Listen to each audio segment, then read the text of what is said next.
You did this! I had no choice. There's always a choice! Not for me. She held my face like I was worth saving. Then she stole everything while I couldn't see. The meals cost her tips, late rent, empty cupboards. But Hannah Duane, 26, working double nursing shifts at Mercy General, fed him anyway. Every single night for 8 months. Kang Ho couldn't see her face. Couldn't watch her sacrifice. Couldn't know she was going hungry so he wouldn't. He was blind, broken, dying on Chicago's south side. She found him bleeding outside her building, brought him inside against every logical warning and chose him. No questions. No conditions. Just kindness so pure it felt like fiction. When she guided his hands to her face that first night, describing herself in whispers, dark skin like warm earth after rain, eyes that crinkle when I laugh, he made a promise in Korean she couldn't understand. You are the light in my darkness. Then she destroyed him. Stole $2 million while he slept. Money meant for his dying sister's treatment. He couldn't see her do it, but he heard every lie, every tender word that made him trust. His sister died alone, unreachable, while Hannah vanished with his last hope. 3 years burned away. Welcome to Dark Romance Chronicles, where love and vengeance collide in the shadows. If stories of betrayal, twisted fate, and dangerous second chances captivate you, hit that subscribe button now. Your support means everything to me, and I can't wait to take you deeper into Hannah and Kang Ho's dark journey. Now let's continue. Kang Ho became the ghost Chicago's underworld whispered about. The shadow phoenix who rose from blindness with sight restored and rage perfected. Built an empire with surgical brutality. Owned hospitals, politicians, entire city blocks. Spent millions tracking one woman. Found nothing. Until tonight. Kang Ho woke at 4:23 a.m. in the Millennium Tower penthouse that cost more than most people earned in a lifetime. Floor-to-ceiling windows. Chicago sprawled below, lights bleeding into Lake Michigan like wounds the city couldn't stop opening. Dawn came purple and violent. He watched it without feeling. The espresso machine hissed. Swiss. $12,000. He started the brew and walked to the window before it finished. His reflection stared back. Sharp suit, sharper eyes. A man who'd murdered his way to the top. The surgeons said the procedure might fail, that experimental corneal regeneration had a 30% survival rate. He took those odds. Anything to see her face when he destroyed her. The apartment stretched vast and empty. No warmth. No life. Just expensive nothing. Minimalist meant clean. Clean meant controlled. Control meant safe. His phone vibrated. Minjun, hospital acquisition complete. Mercy General is ours. She works night shift. Ends at 7 a.m. Kang Ho typed back, good. Mercy General. Where she saved lives while she'd stolen his. He crossed to his desk, unlocked the bottom drawer with a key he wore against his skin. Inside a small wooden box. Unvarnished. Keep. The kind of box that held nothing valuable to anyone else. Inside that, a worn photograph, a red silk scarf, and a braille watch he'd never need again. He lifted the photograph carefully. Hannah in her nurse's scrubs, smiling at something off camera. He'd stolen it from hospital records during his search. Studied it until he could see her face in the dark. She looked soft. Good. Like someone incapable of cruelty. Liars always did. The scarf still carried her scent after 3 years. Vanilla and exhaustion, the smell of someone who gave too much. He kept it because he needed to remember. Needed the fury fresh. His fingers traced the braille dots on the watch face. Time frozen at 2:47 a.m., the moment he'd discovered the theft. The moment Hannah became his enemy.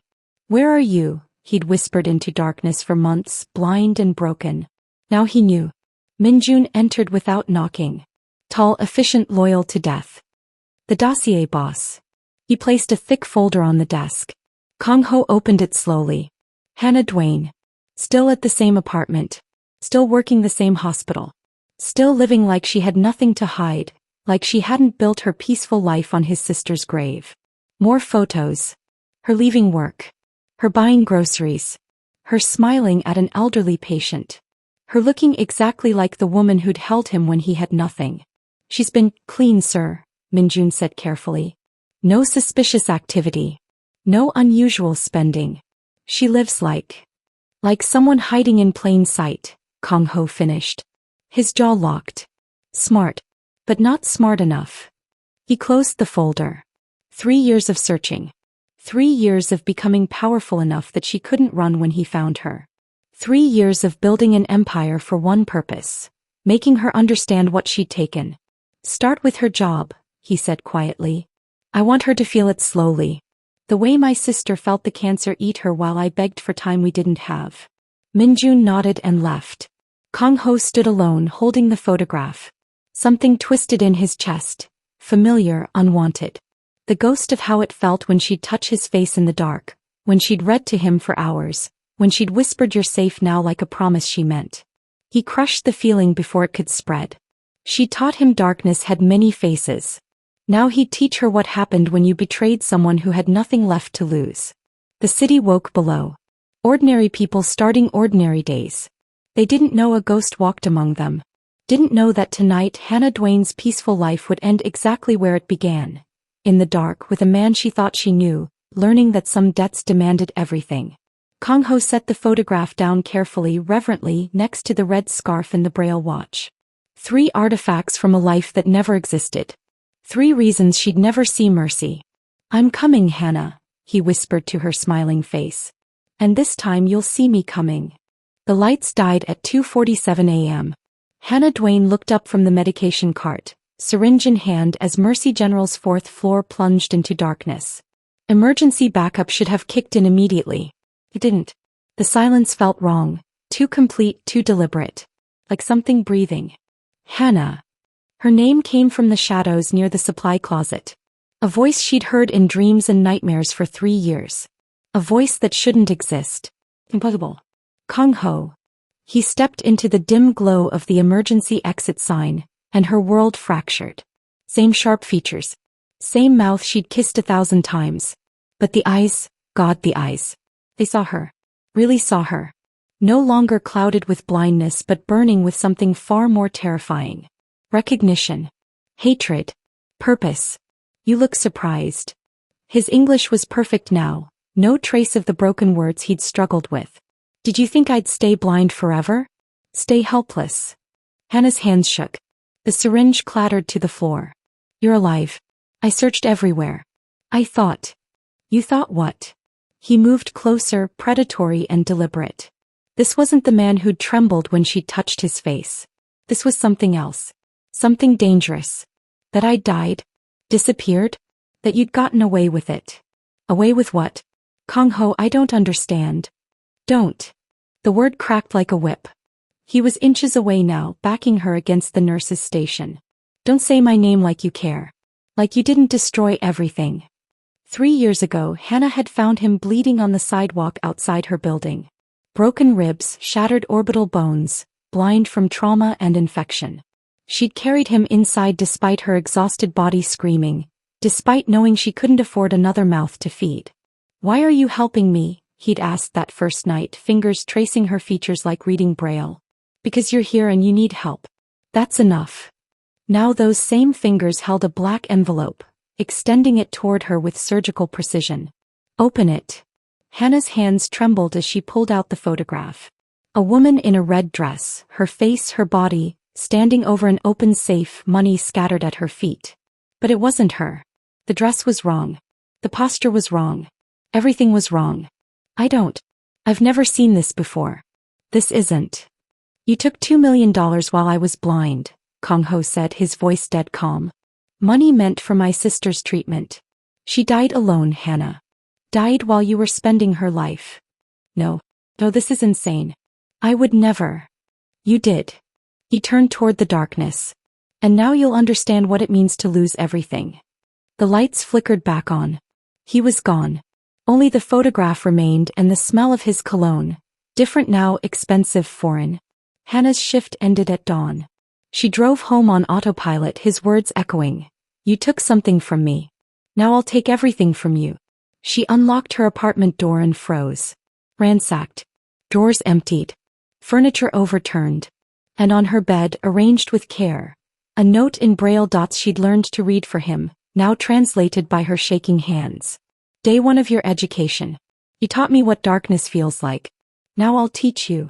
Beside it, her hospital badge, cracked perfectly in half. Her phone rang. Unknown number. She answered. Silence.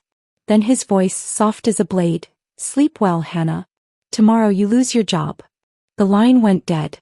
The termination meeting lasted 4 minutes. Hannah sat across from Director Chin, a woman she'd worked alongside for 3 years, and watched her refuse to make eye contact. Effective immediately, Ms. Duane. Here's your severance package. I don't understand. What did I do wrong? Hospital policy prohibits discussion of personnel decisions.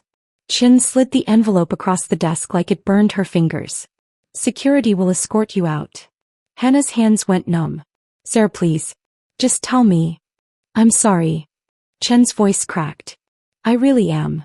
The words Hannah didn't say. This is him. This is Kong Ho. Outside, Chicago's morning cold bit through her scrubs.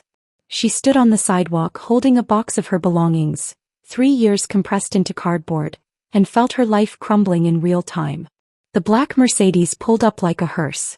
Kong Ho stepped out, immaculate in a suit that cost more than her monthly rent. His eyes, those eyes that could see now, tracked her with predatory precision. Get in. We need to talk about your debt. I don't have a debt to you. Don't you? He opened the car door. Not a request. A command. Get in, Hannah. Unless you'd like me to have this conversation on the street. The interior smelled like leather and expensive cologne. He sat too close, deliberate in his proximity. Pulled out a tablet, swiped through screens with the ease of someone who'd learned to navigate the world he'd been denied. Mercy General. Owned by MedCorp Industries. As of 6 months ago, I own 51% of MedCorp. He turned the screen toward her. Your termination? My first official act as majority shareholder. The air left her lungs. He swiped again. Bank statements. Security footage. Timestamps.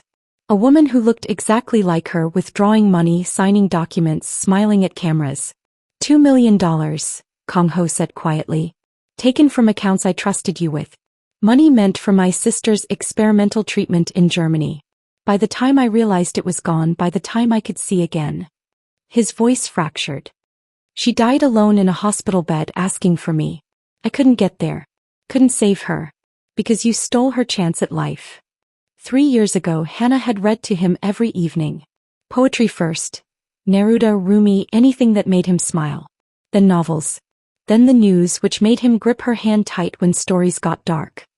He'd whispered one night, reaching for her face in the darkness. She didn't understand the Korean words, but she felt their weight.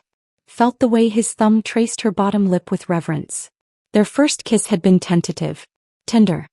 His hands shaking as they found her waist, hers cradling his face like he was something precious. I don't know what happened to you, she'd whispered against his mouth, but you're safe now. I promise. Lies, his present eyes said. All lies. I didn't do this, Hannah said now, her voice breaking. That's not me in those photos. I don't know who. Enough. He gestured to the driver. Take us around the block. Ms. Duane needs time to process. Her phone buzzed. Bank notification. Account frozen pending investigation. Another buzz. Text from her landlord. Eviction notice served. New ownership. 30 days. Hannah's world was collapsing in real time, orchestrated by the man she'd once loved. Kong Ho's phone rang. He answered in Korean, rapid fire and cold, then hung up. Looked at her with something that might have been regret if it wasn't buried under rage. I have a proposition. Come work for me as my live-in nurse. 6 months of service and I'll consider your debt partially paid. You're insane. I'm merciful. You have 24 hours to decide. He opened the car door. Choose wisely, Hannah. My patience has limits. She stumbled out onto the sidewalk, watching the Mercedes disappear into traffic. That night, alone in her apartment, she tried to make sense of the impossible. The photo that wasn't her. The money she never touched. The man who'd become a stranger. The brick came through her window at midnight. Glass exploded inward. Hannah screamed, diving behind the couch. Wrapped around the brick. A note. Choose quickly. My patience has limits and so does my mercy. The Millennium Tower penthouse occupied the entire 48th floor. Hannah stepped off the private elevator carrying a single suitcase. Everything she owned compressed into 20 pounds of desperation. The space stretched before her like a museum. Floor-to-ceiling windows, white marble, furniture that looked sculpted rather than comfortable. Sterile. A fortress disguised as luxury. Minjun materialized from a hallway. Tall, efficient, his face expressionless. Miss Dwayne. This way. Her room was beautiful and felt like a cell. King bed with sheets that probably cost more than her old rent. Attached bathroom with fixtures she was afraid to touch. A window that didn't open. The rules, Minjun said without preamble. You don't leave the penthouse without permission. Your movements are monitored. You attend to Mr. Kang's needs as required, medical or otherwise. Meals are provided. Cooperation is mandatory. His eyes softened for just a second. For what it's worth, I'm sorry. Then he left and Hannah was alone with the sound of her own breathing. Footsteps on marble. Kang Ho appeared in the doorway and the air changed. Charged, dangerous, inevitable. He wore black slacks and a white dress shirt, sleeves rolled to his elbows. Expensive watch catching light. He looked like power personified. He circled her slowly, those seeing eyes drinking in every detail. Hannah felt stripped bare under his gaze. You're thinner, he observed clinically. Good. Now you know what hunger feels like. The cruelty should have made her flinch. Instead she watched him move and saw it. The way his right shoulder hitched slightly, the careful way he turned. Old injuries speaking. He winced. Just a flash, quickly suppressed. Hannah's hands moved before her brain caught up. Years of nursing instinct overriding fear. You're hurt. Let me. His hand caught her wrist with brutal precision, fingers of ice. Don't. The word was ice. I don't need your pity. I don't need your healing touch. I need your suffering. But his grip trembled. Just slightly. 3 years ago, Hannah had woken to an empty bed and immediate panic. She'd searched her tiny apartment frantically. Bathroom, kitchen, the fire escape he liked to sit on when he couldn't sleep. Nothing. Just a note in Braille she'd had translated. You showed me darkness has many faces. She didn't understand. Didn't know she should be afraid. She'd reported him missing. Filed reports the police dismissed. Searched every hospital, every shelter. Posted flyers with a description that felt inadequate. Korean male, late 20s, blind, beautiful, mine. Months passed. He kept his Braille books on her nightstand. His favorite mug in the cabinet. A shirt that still smelled like him, which she wore to bed and cried into. She'd blamed herself. Maybe I said something wrong. Maybe he felt trapped. Maybe love was too much for someone who'd survived what he'd survived. Now in the penthouse, Kang Ho released her wrist and walked away. Dismissed her like she was nothing. Hannah couldn't sleep that night. The bed was too soft, the silence too complete, her mind too loud with questions that had no answers. She wandered the penthouse at 3 a.m., drawn by instinct toward the balcony. Kang Ho stood there, shirtless, staring at Chicago's glittering sprawl. His back was a roadmap of violence. Old scars layered over newer ones, surgical precision marking where doctors had rebuilt him. Where someone had tried to destroy him and failed. He spoke without turning, somehow sensing her presence. I was nothing when you found me. Broken. Useless. Dying. His voice was raw. You made me feel human again. That's why your betrayal burned so deep. You made me believe I was worth saving, then you proved I wasn't. Kang Ho. He turned fast, predatory, backing her against the glass. The cold pressed into her spine. His body heat radiated inches away, overwhelming her senses. Or maybe that's what you do. His voice dropped to something dangerous. You find broken things. Make them trust you. Then you take everything. His eyes were a war, rage and hunger, hatred and something that looked terrifyingly like want. The sexual tension was suffocating, a living thing between them. He leaned in. His lips a breath from hers. Close enough she could taste the whiskey on his breath, feel the tremor in his control. I'm going to break you the way you broke me, he whispered. But unlike you, I'll be honest about it. Then he walked away, leaving her trembling against the glass, his absence somehow more devastating than his presence. Hannah learned Kang Ho's empire in fragments. By day she accompanied him to legitimate business. Board meetings at hospitals he owned, pharmaceutical companies developing treatments she'd once dreamed of affording, real estate developments that displaced neighborhoods like the one she'd grown up in. He kept her close, a silent presence at his shoulder, part trophy and part prisoner. By night the mask came off. Men arrived in expensive cars with dangerous eyes. Conversations happened in rapid Korean she couldn't understand, but violence had a universal language. Shipments arrived in the dark. Crates she wasn't allowed to see, money she wasn't allowed to count. Kang-ho transformed from businessman to something else entirely. Something that made grown men flinch. But inconsistencies began appearing like cracks in glass. His men treated her wrong. Not as the thief their boss described, but with odd deference.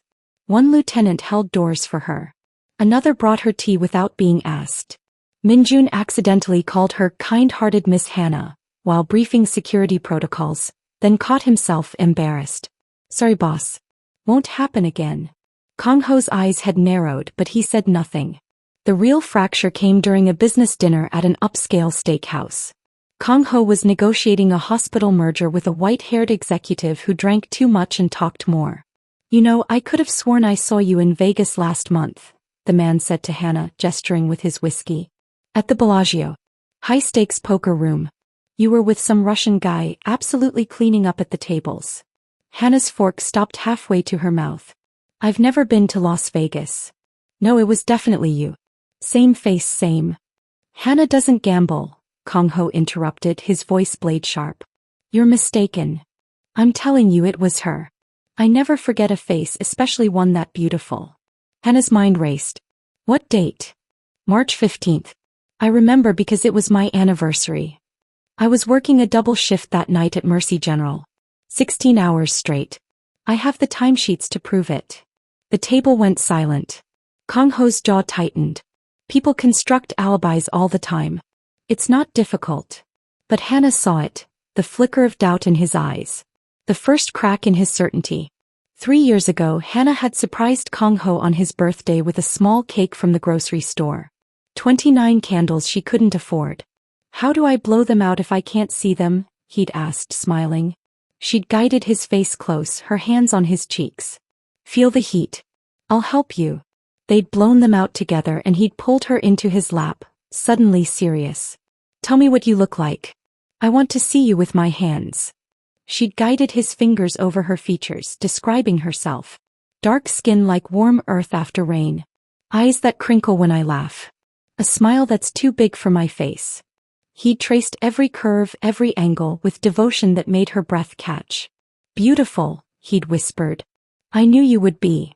That night they'd made love for the first time. Slow, reverent, his hands learning her body like Braille. Afterward he'd held her so tightly it hurt, trembling. Promise me you'll never leave, he'd begged against her neck.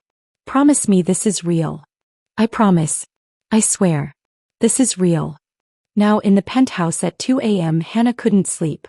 The Vegas comment haunted her. She wandered the halls, restless, until she found a door she'd never noticed, tucked behind a bookshelf barely visible. He tried the handle. Locked. But there was a key on her keyring she'd never understood, too small for any normal door. On impulse she tried it. The lock clicked open. The room was a shrine. Photographs of her covered every wall. Leaving her apartment, entering the hospital, buying groceries, sleeping. Surveillance footage played on multiple screens. Maps marked with her routines, color-coded and obsessive. And then she saw them. Photographs of another woman. Same face. Same body. But different. The way she moved, the clothes she wore, the hardness in her eyes. A small scar on her left hand that Hannah didn't have. Hannah's hands shook as she reached for one photo. The woman in a red dress. The same dress from the photograph Kang-ho had shown her. There are two of us. Footsteps behind her. Too late to run. Kang-ho appeared in the doorway, his expression unreadable. Surprise, anger, something else she couldn't name. You weren't supposed to find this yet. They spent 4 hours in that room, surrounded by evidence of Kang-ho's obsession, and watched Hannah's life split into two. Kang-ho replayed surveillance footage frame by frame, his jaw tight. Hannah stood beside him, her world fracturing with each passing second. There, she whispered, pointing at the screen. The way she walks. That's not me. I don't move like that. The woman on screen walked with predatory confidence. Hips swaying deliberately, shoulders back in a way Hannah never held herself. Too aggressive. Too calculated. Kang-ho pulled up more footage. Hotel receipts. Handwritten notes. He placed them next to samples of Hannah's handwriting from old hospital charts. Different. Unmistakably different. The penmanship, he said quietly as if afraid to believe it. The loops are tighter. The pressure's harder. Hannah zoomed in on a photograph of the woman in the red dress. Her left hand. There's a scar on her index finger. I don't have that. She held up her own hand, trembling. And look, her ankle. That's a tattoo. Some kind of symbol. Kong Ho's fingers flew across the keyboard, pulling up more images. The woman smoking outside a casino. Hannah touched her inhaler in her pocket. She'd had asthma since childhood. I can't smoke, Hannah said. My lungs won't let me. The woman in a video laughing at something off camera. Her voice, identical to Hannah's but with a slight edge, a harder inflection Hannah didn't possess. Kong Ho sank into a chair, his face ashen. If you're not her. His voice broke. Then who is? Hannah's mind raced through impossibilities until only one remained. I was adopted. 6 months old. No information about my birth family. Her hands shook. I think I might have a twin I never knew about. The words hung in the air like a detonation. Kong Ho looked at her with devastation so complete it was physical. I destroyed your life. I tortured you. For 3 years, I built an empire for the sole purpose of making an innocent woman suffer. You didn't know. I should have known. He stood abruptly, overturning the chair. You kept telling me it wasn't you. You looked confused, not guilty. And I was so consumed by rage I couldn't see the truth standing right in front of me. They hired private investigators that same night. DNA analysis. Adoption records from Cook County. Within 48 hours the truth emerged like a body from water. Hannah Grace Duane and Hope Marie Duane. Born October 3, 1997. Separated at 6 months. Hannah adopted by the Duanes. Loving, middle-class, stable. Hope lost in the foster system. 28 different homes, documented abuse, 3 suicide attempts. Hope had become a ghost. A con artist. A woman who survived by becoming whoever she needed to be. Security footage recovered from 3 years ago showed Hope watching Hannah from across the street, studying her twin's mannerisms with clinical precision. She gets to be the good one, Hope muttered to herself on the recovered audio. Gets the easy life, the clean conscience, the ability to save people. Time to see how good she really is when someone takes it all away. Hope had followed Hannah's schedule, stolen a hospital ID, entered Kong Ho's life during Hannah's work shifts. To a blind man, their voices were identical. Hope had played the role perfectly, tender, caring, devoted, while plotting theft the entire time. The $2 million had funded Hope's escape to Southeast Asia. She'd vanished like smoke. Hannah sat on the penthouse floor, surrounded by evidence of a sister she'd never known, and felt her entire identity collapse. My whole life is a lie. Kong Ho knelt beside her and for the first time since he'd returned touched her gently. I'm so sorry. God, Hannah, I'm so. The doorbell rang. Minjun entered with a package. No return address. Just Hannah's name written in handwriting that matched the surveillance footage. Inside, photographs of Hope, alive and vibrant, standing outside Hannah's old apartment building. Recent. Within the last week. A note in Hope's hand. Did you really think I'd let you steal my identity back? I've been watching. I know what he's been doing to you, dear sister. You're welcome, you finally know what it feels like to be me. But we're not finished. Not even close.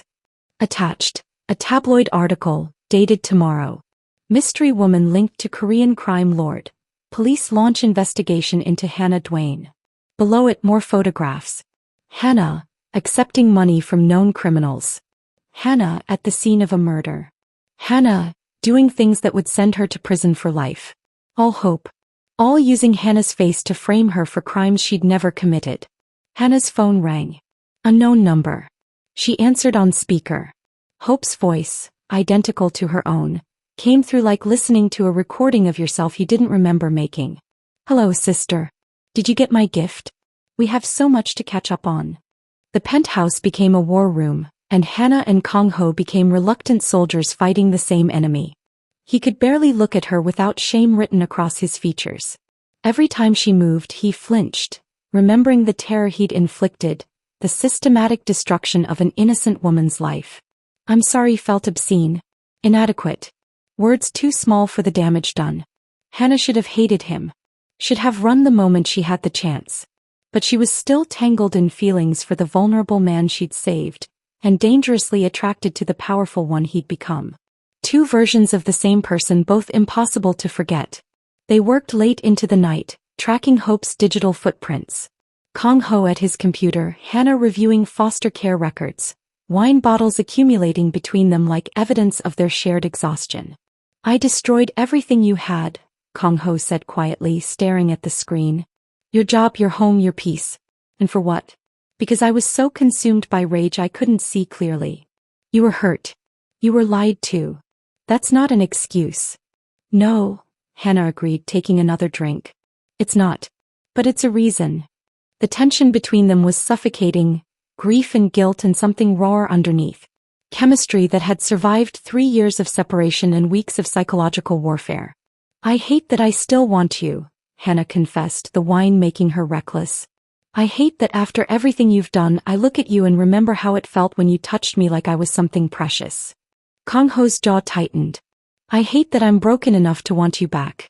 That I'd probably hurt you again just to feel something other than this emptiness." The space between them collapsed. Their kiss was a war, anger and hunger, violence and desperate tenderness.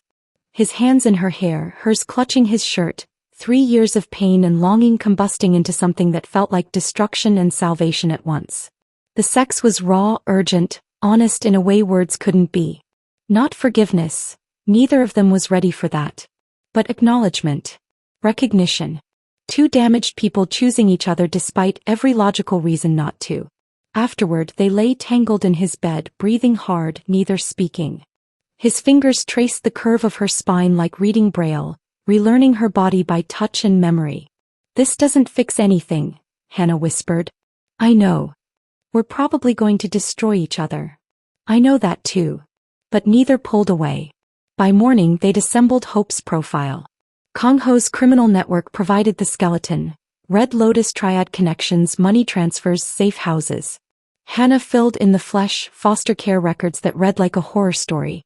28 homes in 18 years. Documented abuse.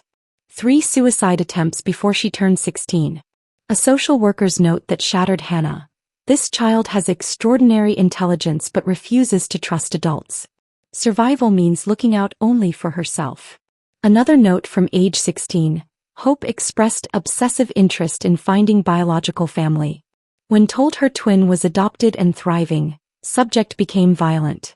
Recommended psychiatric evaluation. Hannah's hands shook reading it. "She knew about me. She's known for years. And hated you for it," Kong Ho said quietly. "You got the life she should have had." The tragedy of it was overwhelming. Hope never had a chance. Never learned that the world could be soft, that people could be trusted, that love was possible. Minjun burst through the door, his face ashen. "Boss. We found her. Grand Lux Hotel, downtown. Red Lotus is bankrolling her stay."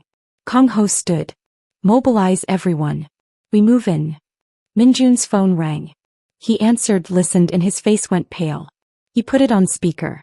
Hope's voice, identical to Hannah's, impossible to distinguish, filled the room. "Hello, little sister. I hope you're listening. I have 3 of your boyfriend's lieutenants. Such loyal men. It would be a shame to kill them, but I will unless Kong Ho surrenders himself. 24 hours. Port Warehouse District, Pier 47, midnight tomorrow. Come alone, both of you, or they die screaming. I have unfinished business with the man who can finally see." The line went dead. Hannah looked at Kong Ho. "It's a trap. Obviously. We're going anyway. Obviously." Minjun began to protest, but Kong Ho silenced him with a look. "Prepare the team. Long-range positions. If this goes wrong, Hope doesn't leave that warehouse alive." Hannah's phone buzzed. A text from an unknown number. A photograph of 3 men bound and gagged, terror in their eyes. Below it, 23 hours, 59 minutes. "TikTok sister. Time to meet your mirror." Pier 47 squatted at the edge of Chicago's industrial wasteland, a skeletal warehouse that smelled like rust and abandoned futures. Hannah and Kong Ho arrived at 11:47 p.m., his men already positioned in the shadows like lethal chess pieces. He tried one last time to make her stay behind. She's my sister, Hannah had said. I need to face her. Now, standing in the cavernous darkness, she wondered if that was courage or suicide. Hope emerged from between shipping containers like a ghost made flesh. For the first time the twins stood face to face. The resemblance was a punch to the gut. Same features, same build, same face Hannah saw in the mirror every morning. But Hope's eyes were flint where Hannah's were warmth. Her smile was a blade where Hannah's was shelter. Hello, Hannah. Hope's voice was identical but wrong, like hearing yourself on a recording and recognizing nothing. You're prettier in person than in surveillance photos. Prison chic suits you. Kong Ho moved between them, his hand inside his jacket where Hannah knew he kept a gun. Where are my men? Hope laughed. Bright, cruel, performative. Alive. For now. Still playing the hero? She must be really good in bed for you to forgive so quickly. Tell me, sister, does he close his eyes when he fucks you? Pretend you're me. Hannah's fists clenched. What do you want? What do I want? Hope circled them slowly, predatory. I want what you've always had. What was stolen from me the day some bureaucrat decided you deserved parents and I deserved pain. She pulled out a thick dossier, threw it at Hannah's feet. Police reports spilled across concrete. Murder. Fraud. Human trafficking. Embezzlement. Hope's smile widened. The police have a file this thick on you, dear sister. Witness statements. Security footage. Financial records. All featuring your face. My face. Committing crimes that'll put you away for life. While you rot in prison, I'll finally have what you had. A clean slate. A new identity. Your life but better. Because unlike you, I appreciate it. The horror of it crashed over Hannah. Hope didn't just want revenge. She wanted complete replacement. You're insane, Hannah whispered. I'm extraordinary. Hope's mask cracked, rage bleeding through. Do you know what it's like? To watch someone with your face, your DNA, living the life you should have had? You got parents who loved you. College. The luxury of being good. I got 28 different beds, hands that hurt me, foster fathers who, her voice broke. You got to be soft because the world let you. I had to be hard because survival demanded it. And you don't even appreciate it. You're just a boring nurse with a boring life who thinks kindness makes her special. Tears streaked Hope's face, fury and anguish indistinguishable. I survived when no one cared if I lived or died. I adapted. I won. And now I'm going to take everything, your face, your identity, your man, and live the life I was always meant to have. Hope. Hannah stepped forward, something breaking in her chest. It doesn't have to be. Did you really think I'd face you without insurance? Red Lotus enforcers materialized from the shadows. Dozens of armed men, weapons trained on Kong Ho's hidden positions. Hope's smile returned, victorious. Kill them all. The explosion came from the east wall, a percussion that rattled Hannah's teeth. Kong Ho's counterattack. His men breached through smoke and chaos, gunfire erupting like thunder. In the pandemonium, Hope pulled a gun. Not aimed at Kong Ho. At Hannah. If I can't have your life, Hope screamed over the gunfire, no one will. She fired. Time fractured into slow motion. The gunshot echoed. Hannah saw the muzzle flash, saw Hope's face twisted with rage and grief, saw the bullet cutting through smoke-filled air toward her chest. Then Kong Ho was there, moving faster than thought, faster than she could scream his name, throwing himself between Hannah and death. The bullet hit him center mass. Blood bloomed across his white shirt like a crimson flower. He collapsed into Hannah's arms, his weight dragging them both to the concrete. No. No, no, no. Hannah's hands pressed against the wound exactly as they had 3 years ago when she'd found him bleeding and broken. History repeating with devastating precision. Not again. You're not leaving me again. Stay with me. Stay with me. Around them chaos. Gunfire. Kong Ho's men overwhelming Red Lotus forces with surgical brutality. Hope trying to run, Minjun tackling her to the ground. She fought like something feral, all teeth and desperation, but numbers won. Kong Ho's eyes found Hannah's, blood on his lips. I'm sorry, he whispered. For everything. I'm so. Don't you dare, Hannah sobbed. Don't you dare apologize and die. You don't get to leave me like this. The ambulance ride was a nightmare of sirens and Hannah's hands slick with his blood. She refused to let go, her fingers laced with his, feeling his pulse grow weaker. I forgive you, she kept saying. Do you hear me? I forgive you. You have to stay. You have to. At the hospital, they tore him from her arms. Emergency surgery. The bullet had missed his heart by centimeters but shredded arteries. Touch and go. Critical.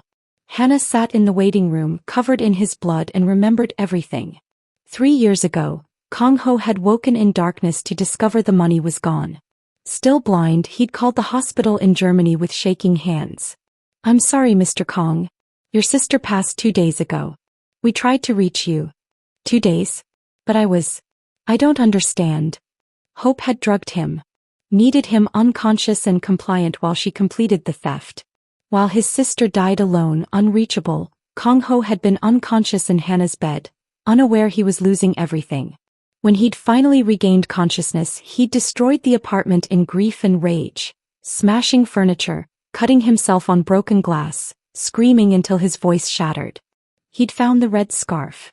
Found a note in Braille that read, "Thank you for being so trusting. The blind really do make the easiest marks." Hope's cruelty. But he'd thought it was Hannah's. In that moment, something in him had died. Something soft and human and capable of trust. He'd made a vow, get his sight back, build an empire, and make her suffer the way his sister suffered. Slowly, painfully, without mercy. Now, 6 hours into surgery, Hannah understood the full weight of what revenge had cost them both. Minjun arrived with updates. Hope's in custody. Red Lotus is finished. But the police, boss, they know everything. If he survives. When he survives, he's looking at decades. Maybe life. Kong-ho woke 18 hours later to find police guards outside his door and Hannah at his bedside, still wearing his blood. They know everything, she said quietly. Minjun's negotiating a deal. Full cooperation for reduced sentencing. You'll still go to prison. His laugh was bitter, painful. I deserve it. Deserve worse for what I did to you. Hannah touched his face the way she used to when he was blind. Tender, certain, like he was something worth saving. You were hurt. You were lied to. You were human. Her voice broke. I'm not pressing charges. What you did to me. I forgive you.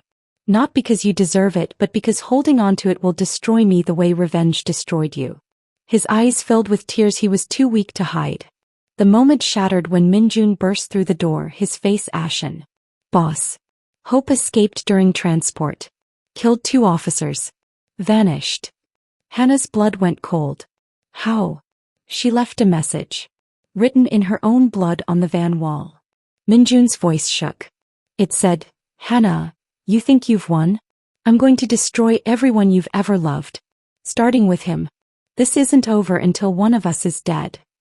Hannah looked at Kong-ho, saw her own terror reflected in his eyes. Hope wasn't finished. She couldn't be. This would only end one way, with one twin dead and the other alive. The question was which. 3 weeks after the shooting, Kong-ho's penthouse looked like a different world. Stripped bare, expensive furniture sold to pay lawyers. Opulence replaced by necessity. House arrest while awaiting trial. His empire collapsed, assets frozen, men scattered like smoke. Hannah had stayed. Despite the judgment. Despite the media calling her Stockholm Syndrome personified. Despite friends who stopped calling. She stayed because leaving felt like abandoning herself. They existed in strange limbo. 2 people who'd hurt and saved each other in equal measure, trying to determine if what they had was love or just shared trauma wrapped in attraction. The letter arrived on a Tuesday. Hand-delivered. No postage. Hannah's hands shook opening it. The place where it all began. Come alone or I'll start killing everyone you've ever smiled at. You have 24 hours. The address. Her old apartment building. Where she'd first found Kong-ho bleeding and broken. Don't. Kong-ho grabbed her wrist, his grip desperate despite healing wounds. Let the police handle it. She'll disappear if anyone else comes. Hannah pulled away gently. She's my sister. My responsibility. This ends with us. Hannah. I have to. The apartment building stood condemned, yellow tape and demolition notices warning trespassers away. Hannah climbed stairs that creaked ominously, each step an echo of the night that had changed everything. Her old apartment door hung open. Inside, impossibility. Hope had recreated Hannah's childhood home from stolen photographs. Furniture arranged exactly right, pictures on walls, even the same curtains. Beautiful and deeply disturbing, like walking into a memory that didn't belong to you. Hope sat cross-legged in the center, a gun on the floor between them. I wanted you to see what I saw, Hope said quietly, no rage now, just exhaustion. This life. The softness. The safety. I wanted you to know what you had while I had nothing. Hannah sat down slowly, keeping the gun equidistant. You're right. I got lucky. I got parents who loved me, opportunities you never had. It's not fair. It was never fair. Hope's eyes widened, expecting excuses or fear, not honesty. I would have given anything to know you, Hannah continued, her voice breaking. To have a sister. To share that life with you. But you chose to be my enemy instead of my family. I don't know how to be anyone's family. Hope screamed, tears streaming. I only know how to survive. How to take before someone takes from me. How to hurt before someone hurts me first. The gun sat between them, a test, a choice, a final decision. Hope picked it up. Hannah's breath stopped. But Hope didn't aim at Hannah. She aimed at herself, the barrel pressed under her own chin. I'm tired, Hope whispered. So tired of being angry. Of running. Of being alone. Hannah lunged forward, grabbing the gun, wrestling it away. They collapsed together, Hope sobbing decades of pain into Hannah's shoulder. I don't deserve help. I destroyed your life. Hannah held her sister for the first time, rocking her like the child she should have been allowed to be. We don't get to choose what we deserve. We only get to choose what we do next. 6 months later, Hannah sat across from Kong Ho in the prison visiting room, their hands clasped through the small opening. I've been thinking about what you said, Kong Ho told her. About forgiveness. About being human. I think I'm ready to forgive myself. For being weak when I was blind. For becoming a monster when I could see. For almost destroying the only real thing I've ever had. Hannah smiled, tired but genuine. I've been thinking too. About what comes after. When you get out. You'll wait. We waited 3 years in darkness. We can wait 5 more in light. 3 years later, Hannah walked into a coffee shop and saw a woman who looked vaguely familiar. It took a moment to recognize Hope. Hair dyed brown, glasses, casual clothes that weren't designer or stolen. Hope was working as a barista, supervised employment through parole. Their eyes met. Hope's hands shook. Hannah approached slowly. Can I order a coffee? Hope nodded, professional but terrified.